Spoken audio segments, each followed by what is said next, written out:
So here we go with our Chapter 6 study guide. And out of all the units in AP Statistics, I think that Chapter 6 is the most difficult for a couple of reasons. First of all, there's just naturally very complicated material in the chapter, but there's also three entirely different sections that cover different concepts, and all of them are pretty common on the AP test and can be challenging in their own ways. Out of all the stuff in this chapter, if you could only take away one thing, the biggest thing, in my opinion, in this unit is the binomial distribution. Binomial distribution has been on the AP test for the last 3 or 4 years in a row. It's a super common topic, but other stuff like the geometric distribution, expected value, standard deviation, our transformations and combining variables, there's just so much really key stuff in this unit. Please make sure you give this study guide enough time to reprocess and remember all of this, because it's been a while since we've done it, and it is an area that across the country is just lower scoring on the AP test. So by practicing it, hopefully you'll be in better shape. So anyway, if we read through our first multiple choice question here, this is talking about the customer's expected profit, or the producer's expected profits. So basically, she's going to be helping out with this concert, and depending on how the weather is that day, she's going to make a different amount of money. Expected value is a super common thing that they'll ask you to do. The formula is on your sheet. It says like summation xi times pi, which is like confusing looking, but all it really means is you take each value times its probability, and then you add them up. So if it is going to be a nice day, a warm day, she's going to make $20,000. So you'd have a 20,000 times the probability of that, and on 60% of the day, she says the probability of getting a nice day is 60%. Plus, if it's a cool day, she's only going to make $5,000. And that happens 25% of the time. And that leaves the remaining, I guess that'd be 15% of the time, where she's going to take a big hit. So she's going to actually lose $12,000 if it is cold out, which is a 0.15. If you just add those up, calculate that, you should get around 11,400, which is choice B on this one. As a quick sidebar, expected value is great. It's something that you could use in the real world. So like if I actually was a business owner, I would figure out the probability of the different weather. And if my expected value is really low or negative, then perhaps I don't want to proceed with that plan. So it's something that's very common in the real world. Good topic to know about. Our second problem is looking at a vending machine that makes 25 cents per item that they sell, and they have to pay $5 per week just to maintain the machine and so on. So X is going to be, if this was a free response question, I would be defining my X, but X is just going to be the number of items that they sold. He makes 25 cents per item, but then he has to pay $5, and we're looking at the distribution of Y, which is going to be our total profits. So this is like a little algebra equation that we could use to calculate our profits. The problem tells us that the number of candy bars sold has a mean of 125. Let's start there. Mean, remember, is our friend. We love the mean because it does exactly what common sense says it should. You're just going to do 0.25 times the 125 and subtract 5 on this one. Just plug it in like an algebra problem. If you do that, you should get 26.5 for the mean. So that rules out those first couple choices. Standard deviation can be tricky in different ways depending on the context. When you do numbers, add, subtract, multiply, divide, you do them on the standard deviation. If that number would have been a variance in the problem, you would have to turn it into a standard deviation first by taking the square roots. But they do give us just a 7 for my standard deviation. What I'm going to do with that is I am going to multiply by 0.25. I'm allowed to do that. But subtraction, just like we talked about in an earlier video, does not affect measures of spread. Okay, so this subtraction, the -5, is irrelevant on the standard deviation. All you do is you multiply by 0.25, which gets us a standard deviation of 1.75. Quick sidebar, standard deviation also can't be negative. So even if this was a negative 0.25, you would take the absolute value and make it a positive. So we're looking at E for our second problem.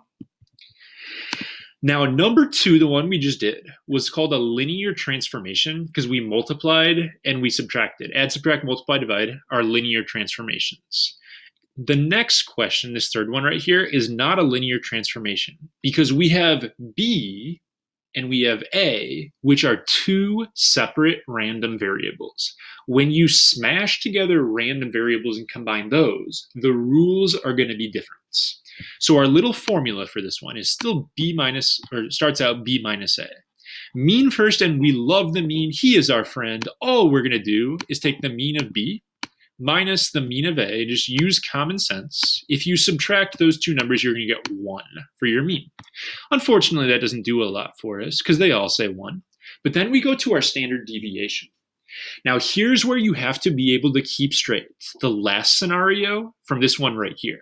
When you combine random variables, I have B and I have A. I need to use the variances, not the standard deviations. So in this problem, they give me that 1.71, they give me that 2.29.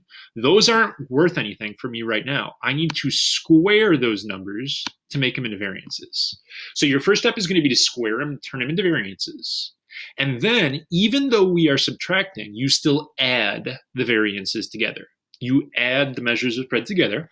So that is going to be what choice C says. You square them, you add them together, and they asked about the standard deviation. So at the end of the day, you just toss a square root on that to get it back to a standard deviation. Those rules, it's been a while.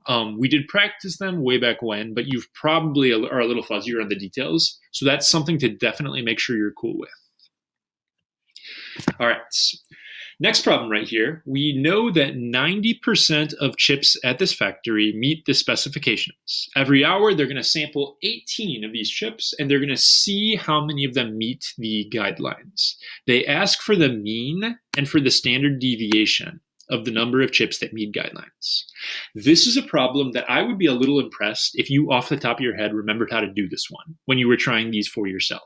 Because they're asking for a mean and a standard deviation, but they didn't give you like a table that you could type into the calculator. They didn't give you numbers that you could use in a formula. The reason for that, this problem, if you ever get stuck on a probability-ish, mean-ish question, ask yourself, like we talked about way back when, is the problem binomial? So remember, for binomial, we had our little formula, or mnemonic or whatever, bins, binary. So this problem is binary. A chip meets specifications or it doesn't. It is reasonable to assume one chip is independent from the next. So I is satisfied. N is a fixed number of trials. This is the big one. Number of trials in this, it says there are 18 chips that they're testing every hour. And S is same probability of success, which is 0.90. So this problem actually is binomial, even though they didn't say it anywhere in the instructions. You have to be on the lookout for binomial, especially when you get stuck. Now, once you've established, hey, this is actually a binomial problem, the binomial distribution has its own formulas for mean and standard deviation. This is on your formula sheet, so you guys can just look these up. You don't have to have them memorized. Mean of a binomial distribution is just n times p. So n times p for this problem, n is going to be 18, because I inspect 18 chips every hour. P, probability of success, is a 0.9. If you multiply those together, that's going to be 16.2 for your mean. Standard deviation formula is square root n times p times 1 minus p. So I would do 18 times 0.9 times 1 minus 0.9, and I would take the square root of that. Work this one out ahead of time. It is 1.27 if you calculate your standard deviation.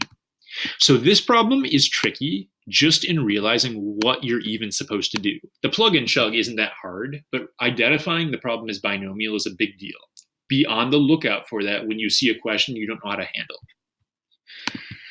So our next question here on the multiple choice is talking about rolling a die, and we are going to find the probability of getting 4 8s in the next 12 rolls. This is also binomial, and this is the setup for the binomial distribution formula that you guys see on your choices right there. You have to be familiar with that formula, even if you intend to use binom PDF or CDF on your calculator, because sometimes multiple choice questions will make you plug the numbers in.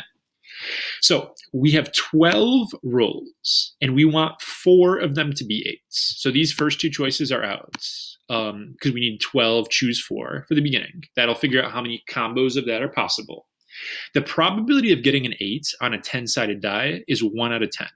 So we need 4 of the rolls to be 8s. So 1 out of 10 to the 4th. And that means our last 8 rolls are all going to be something else. They can't be 8s. That would be a 9 out of 10. So I have a 9 out of 10 to the 8th power for that. Choice D is my correct answer there. And my last multiple choice question, we have an inspector. He's going to look at laser pointers, it appears, and we are going to keep looking at these different laser pointers until we finally find one that's defective. Once we find a defective laser pointer, problem over. This is a geometric setup. Geometric is when you keep on trying until you get that first success. Success in this problem is defined as finding a defective laser. So what would have to happen in order for the 6th one to be the first failure? Well, that would mean that the first laser he picks up has to work. If the first one didn't work, he'd be done and he wouldn't pick 6. So I'd have one laser that works. His second laser would also have to work. So would his third, so would his fourth, so would his fifth. It wouldn't be until that 6th one that it finally fails. So you would need to have 5 successes followed by 5 failures followed by success. It's weird with like a failure being like finding a successful laser. That's kind of backwards. But anyway, you get 5 of what you don't want, so 99%. And then you get finally on that 6th one what you're looking for, which is a defective laser. So that is choice E. So let's move on to our free response question. This is a relatively difficult question, one of the harder ones I've seen around in my opinion. And it blends a lot of different stuff with this chapter. So it's a good question too. So it says up top that you have a carton of eggs with a cardboard container and 12 eggs that go into it. And the weight of the entire carton is approximately normal. That's big. So approximately normally distributed. They give you a mean. They give you a standard deviation. First problem is actually kind of a soft toss. They're just asking you, oh, what's the probability your carton will weigh more than 850? Since it says it's a normal distribution for your problem, we have a mean of 840. We have a standard deviation of 7.9. And they're asking what's the probability it weighs 850 and above. So that is just going to be a simple normal CDF for this one. You just do normal CDF with a lower bound of 850 and an upper bound of big number. Please make sure, if there's a normal question on the free response section, that you actually take the time to draw yourself a normal curve. Draw the normal curve, write out the normal CDF, and write down like the lower and the upper. Make sure you specify what everything is. I don't have enough work here, but like I've said many times in these videos, you don't want to watch me write that all out. So the actual answer that you will get when you just do your normal CDF is about 0.1027. And if this was my actual AP test right here, it would be so great for me to restate that answer in context. So I'd be like, oh, the probability of a carton weighing more than 850 is approximately 10.27%. So a nice quick normal CDF for part A. Part B. Part B, I actually added myself to this question because I wanted to practice this a little bit more. So this was not part of the original question, but you have to do it anyway. So we get some good practice here. We have a crate of 30 different cartons of eggs. So picture now we've got 30 little containers in this giant box of eggs. Assuming that the weight of the cartons within the crate is independent, so each box is assumed to be independent of one another within the crates, what is the probability that at least 6 of the cartons will weigh over 850? This problem is actually binomial. So again, tough probability question. Oh gosh, I don't know what to do. Ask yourself, is it binomial? Binary, they weigh over 850 or they don't. Says in the problem, cartons of eggs are independent from one another. 30 cartons is the number of the sample size, the little n. And then your probability for success is actually part A's answer. The probability a carton weighs over 850 is what we just calculated. Like I said in the last video, it's pretty common for AP questions to make you use part A's answer in the next part. So watch out for that when you're doing one of these questions. So they say at least 6. So I would define X as the number of cartons that weigh over 850. We want at least 6 right here. I'm going to use binom CDF on my calculator. But for our calculators that you guys actually have from the classroom, those don't let you specify a direction. If you use Binomial CDF on anything but one of those like fancy TI Inspires, it always assumes that it's going to be a less than or equal to problem. So you would need to write out that your trials are 30, your probability of success is 0.1027. And for your X value in this problem, if we want everything above 6 for our answer, that means everything below 5 and below, is going to be counted out. So I would do a binomial CDF with an X value of 5. After I got that answer, I would just do a 1 minus on it. And again, if this was your work, you should be labeling the trials and write down what everything means. If you actually perform that calculation, though, you get 1 minus like 0.91-ish, which gets you an answer of around 8%. It's 0.0811. So that is just using binomial CDF. Now, this last problem here is fairly tricky. It's one of those problems where you combine random variables, but they make you do it backwards from what we're used to. So let's recap what's going on here. We've got this whole package of eggs. So we've got a package with 12 eggs in it. Up above, they told us already what the mean of the whole package is. The mean of the whole package is 840, and the standard deviation for the full deal is 7.9. Now they tell us about the cardboard, like the empty cardboard container that you put the eggs in. So this is part of the full package, and they give you stats on that. Mean is 20, and then the standard deviation is 1.7. We're going to be looking at the distribution of the eggs that go into that container. So for this problem, we have to find the mean and the standard deviation, and I went ahead and typed this up ahead of time right here. You need to make sure you always define your variables when you're setting up a problem. So when they did this problem, they went ahead and made X for us, and they said X was going to be the weight for an individual egg, but they didn't say anything about the packaging and the full pack, like the whole container. So I defined variables for that. W is like the whole deal. P is the empty package, and then we have the 12 different eggs going on right there. The mean works just like we'd like him to. It says in the above description at the beginning of the problem, the total mean is an 840. So that's going to go over on my left side. The package, they told me right here. So I'd have 20 for the mean of the package. And then I would have 12 separate eggs that are all added together. So I would have technically X1, X2, X3, and whatever. But all those eggs have the same mean. We don't know what it is, but they're going to be the same thing. So I'm going to add that same concept 12 times together. So I'm going to have 12 eggs times whatever the mean is for the eggs. So I'm going to use just X for that. Now we're doing just an easy algebra equation, and you would show your work for this. If you subtract the 20 over and you divide by 12, you are going to get a mean of 68.3. So the mean weight for the eggs, and I probably shouldn't have just used X for my symbol here. It would have been better if I had done mu sub X. The mean of the weight of the egg is 68.3. If this was your problem, make sure you show the minus 20 and the divide by 12. Show all your work on that. That takes us to our last question here, which is a little bit challenging. We are going to find the standard deviation for an individual egg. And I'm going to go back to my formula, which I've got going on right there. And we're going to use that formula setup again.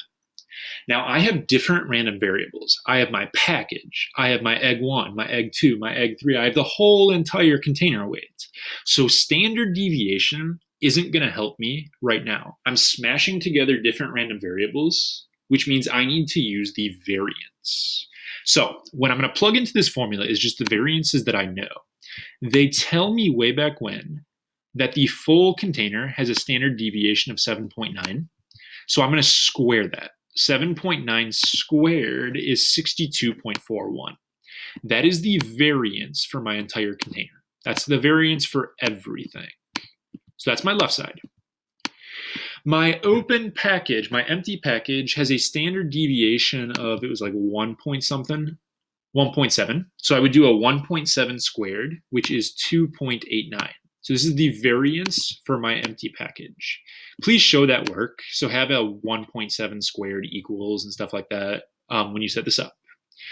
And then I'm going to have a variance for each egg, which I don't know yet. So I have the variance, I have another variance of the same thing, another variance of the same thing, and I have that 12 times for each egg. So I'm going to have 12 times the variance of an egg. So variance is sigma squared, and I've got this going on right here. It's another algebra problem. You're going to subtract the 2.89 over to the other side. You're going to divide by 12.